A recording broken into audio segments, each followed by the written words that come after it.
Good morning student, कैसे हो आप सब। आप सबका स्वागत है अल्फा क्लास फिजिक्स में। आज हम पढ़ेंगे work done by variable force. पिछले टॉपिक में हमने पढ़ा था कि वर्क डन क्या होता है, वर्क की यूनिट क्या होती है, पॉजिटिव वर्क, नेगेटिव वर्क और zero work. Work done by variable force, variable force, force यहाँ पे चेंजमेंट कर रहा हो। कॉन्स्टेंट फोर्स किसे कहेंगे, is that force whose value remain constant, जिसकी वैल्यू कांस्टेंट रहे, और वेरिएबल फोर्स जिसमें वैल्यू जो है वो कंटिन्यूसली चेंज होती है। तो work done by variable force कैसे करेंगे, work done by variable force देखिए, लेट अस कंसीडर अपने पास ये इधर आपकी पोजीशन है एक्स एक्सिस में, वाई एक्सिस में आपका फोर्स है, ठीक है। वेरिएबल फोर्स है, फोर्स की वैल्यू कंटिन्यूसली चेंज हो रही है, इस तरह से कंटिन्यूसली चेंजमेंट हो रही है। तो किन्हीं भी दो पॉइंट्स पे इसके बीच में हम ले लेते हैं कि फॉर स्मॉल टाइम के लिए और डिस्प्लेसमेंट ले लिया आपके लिए dx, और ये दो फोर्सेस हैं एक तरह से P क्या variable force acting on a body and displace it from A to B, A से B पोजीशन पे अगर ये डिस्प्लेस होती है, ठीक है, तो let us small area between P और Q, तो वर्क डन क्या हो जाएगा आपके पास, स्मॉल डिस्प्लेसमेंट है तो वर्क डन भी क्या होगा आपके पास, स्मॉल ही वर्क डन होगा। और स्मॉल डिस्प्लेसमेंट और F हमने इसको फोर्स कंसीडर कर लिया स्मॉल टाइम के लिए, तो small amount of work done dW is equal to क्या हो जाएगा, force into displacement F dx, integrating on both side, दोनों तरफ हमने इसका इंटीग्रेशन कर दिया। अच्छा, अब कहाँ से कहाँ, मान लीजिए ये जो पॉइंट है यहाँ तक डिस्प्लेस हो रही है बॉडी, ठीक है, तो कितना डिस्प्लेस हुआ, ये अगर इस पोजीशन से लें, एक्स ए पोजीशन से लेके एक्स बी पोजीशन तक होती है, तो dW का इंटीग्रेशन W एक्स ए से एक्स बी, तो हम क्या लिख सकते हैं इसकी जगह पे, वर्क डन फ्रॉम यहाँ से यहाँ, यानी कि आपके पास क्या आ गया, अगर पहले तो इसी का लें, इसी का वर्क डन क्या आ गया आपके पास, एक तरह से F dx, ये डिस्टेंस यानी कि ये क्या होगी विड्थ, और ये क्या है हाइट, या ये कहें लेंथ मल्टीप्लाई ब्रेथ क्या होता है, एरिया, लेंथ मल्टीप्लाई ब्रेथ क्या होगा आपके पास, एरिया। तो हम क्या लिख सकते हैं इसको कि वर्क डन किसके बराबर होगा, work done is equal to area of force and displacement graph. Work done by variable force किसके इक्वल होगा, area under the force and displacement graph. तो क्या कह सकते हैं, work done by variable force is numerically equal to the area under the force and displacement graph. तो हमने पढ़ा work done by variable force. अच्छा, फोर्स को पाथ के बिहाफ पे दो पार्ट में डिवाइड किया गया है। फोर्स जो है वो आपके पास दो पार्ट्स में डिवाइड किया गया है। एक आ जाता है आपका कंजर्वेटिव फोर्स, कंजर्वेटिव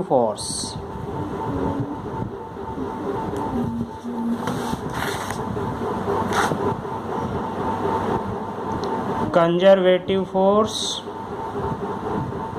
एक आता है नॉन कंजर्वेटिव।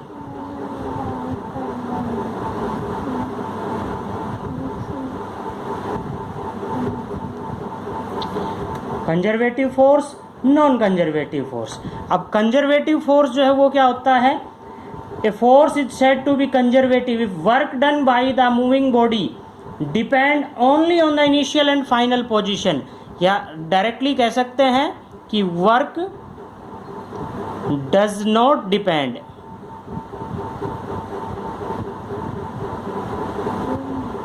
ऑन पाथ पे डिपेंड नहीं करता। तो उस टाइम में वर्क जो है जब पाथ पे डिपेंड नहीं करता तो वो क्या कहलाएगा, कंजर्वेटिव फोर्स।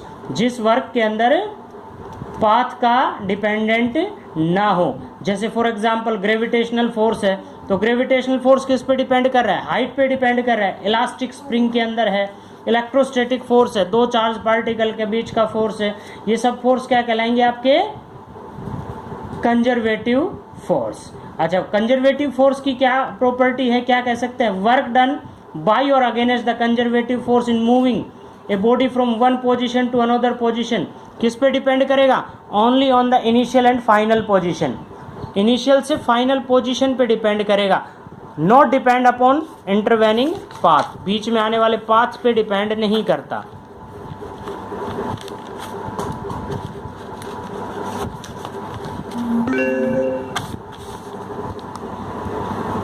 जैसे देखिए आपके पास कोई भी बॉडी है, इस पोजीशन से ये है इनिशियल पोजीशन और उठ के यहाँ पे पहुँच गई, ठीक है, तो h हाइट ली हमने, ठीक है।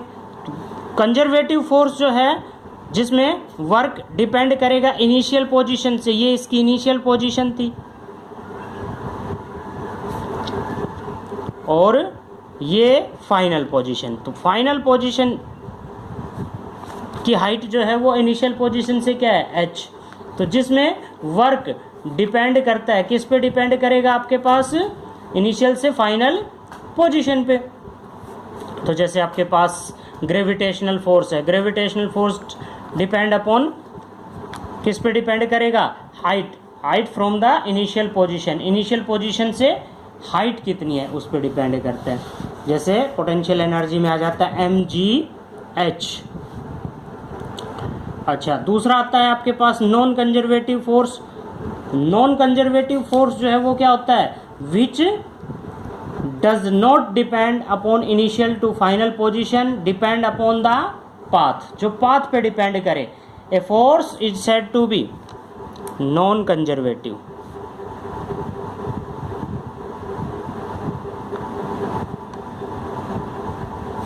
Non conservative force which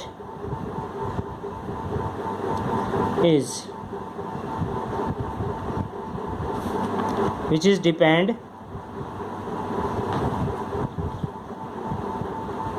on path, जो पाथ पे डिपेंड करे। जैसे फ्रिक्शनल फोर्स है, जैसे आपका फ्रिक्शनल फोर्स है, फॉर एग्जांपल फ्रिक्शनल फोर्स, अगर पाथ जो है वो क्या है, रफ सरफेस है, रफ सरफेस जिस पे बॉडी ट्रेवल कर रही है, तो उसका क्या हो जाएगा, आपका फ्रिक्शनल फोर्स इंक्रीज हो गया, फ्रिक्शनल फोर्स जो है वो इंक्रीज हो गया। इसी तरह से आपका इंडक्शन फोर्स है, इंडक्शन फोर्स भी पाथ पे डिपेंड करता है। तो नॉन कंजर्वेटिव फोर्स जो है वो डिपेंड करेगा किस पे, नेचर ऑफ द पाथ पे। And work done bye non conservative force for A round trip will be zero. Round trip के अंदर कोई भी बॉडी है, राउंड ट्रिप के अंदर है, यानी कि ये कहीं सर्कुलर पाथ में, तो क्या हो जाएगा आपके पास, वो जीरो। अच्छा, अगला जो टॉपिक है हम चलते हैं पावर का टॉपिक है। पावर क्या कहलाएगी आपकी, rate of doing work. Power is called rate of doing work. P is equal to W upon में T, rate of doing work. Work किसके इक्वल होता है, F dot S by T। अच्छा, अब डिस्प्लेसमेंट अपॉन में time क्या होता है आपके पास, वेलोसिटी। डिस्प्लेसमेंट अपॉन टाइम, तो P का ये फॉर्मूला ये भी हो सकता है, force into velocity, F dot V, हम ये भी कह सकते हैं आपकी। और it is a scalar quantity. क्या है ये, एक पावर क्या है, एक scalar quantity, it is a scalar. और यूनिट क्या होती है इसकी, वाट। पावर की यूनिट क्या होती है आपके, वाट। 1 वाट इज इक्वल टू, अगर हम 1 वाट की डेफिनेशन दें तो किसी भी बॉडी पे 1 जूल पर सेकंड वर्क हो, 1 सेकंड में 1 जूल वर्क हो, वो क्या कहलाएगा आपका, 1 वाट के इक्वल। अच्छा, लार्जेस्ट यूनिट आ जाती है आपके पास किलोवाट। 1 किलोवाट में 1000 वाट है। दूसरी आपके आती है horse power, 1 HP horse power कितने होते हैं, 746 वाट। ओके, तो आज हमने वर्क का टॉपिक पढ़ा और पावर का टॉपिक पढ़ा। फोर्स कंजर्वेटिव और नॉन कंजर्वेटिव फोर्सेस के बारे में हमने पढ़ा। अगला जो टॉपिक है आपके पास, वो अगला टॉपिक होगा एनर्जी का। Energy, what is mean by the energy? Energy क्या होती है? Capacity of doing work, capacity of doing work. तो अगले टॉपिक में हम एनर्जी पढ़ेंगे, एनर्जी के टाइप्स पढ़ेंगे, तो आपने इस पे क्वेश्चन करने हैं।